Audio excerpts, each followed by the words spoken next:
wajburni warfa'ni warzuqni wahdini wa'afini wa'fu'ani adalah didialogkan, diobrolkan bahwa ya Allah maafkan saya, ya Allah sayangi saya, dan saya minta rezeki ya Allah, saya minta kesehatan dan afiat ya Allah, dan seterusnya.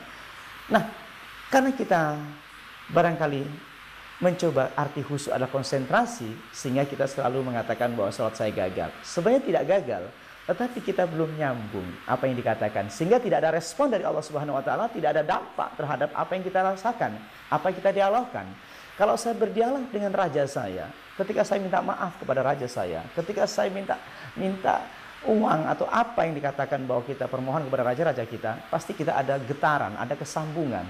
Sebagaimana engkau mengatakan kepada ayahnya, ya aku rindu, ayah aku minta uang, ayah aku minta dikasayangi, minta disantuni dan seterusnya.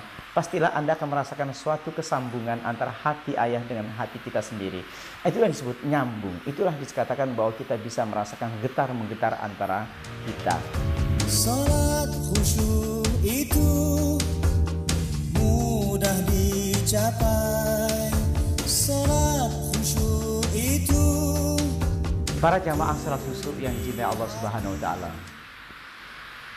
Kali ini kita memahami tentang sholat kita yang lebih dalam dan lebih bermakna. Sholat yang mempunyai impact terhadap fisik kita maupun mental kita. Di dalam sholat, kita telah tahu bagaimana sholat yang baik yang telah kita lakukan selama ini dari sisi fikih sudah kita lakukan.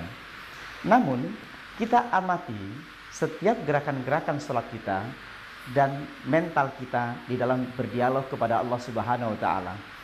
Untuk itu, kita akan beri judul tahapan sholat kita ini adalah The Philosophy of Sholat. Kenapa saya namai tentang sholat ini dengan filosofi? Karena sholat adalah jalan.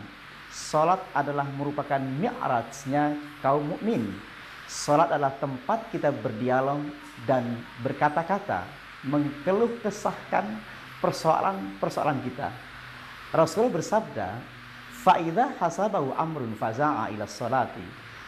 Rasulullah ketika punya problem, punya persoalan, selalu saja sholat 2 rakaat.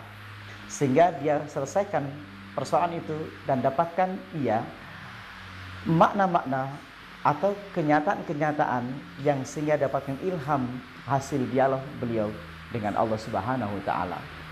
Untuk itu, berapa banyak yang kita lakukan terhadap sholat kita, namun kita masih belum bisa mendapatkan faedah atau manfaat sholat kita.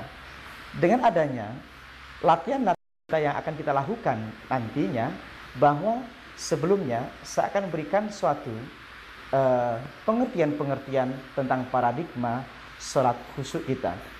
Dimulai dari wudhu kita sampai mulai niat kita, sehingga kita bisa merasakan apa itu niat, apa yang dirasakan ketika Anda berwudu maupun kita bergerak di dalam sholat kita, yang akhirnya akan ditemukan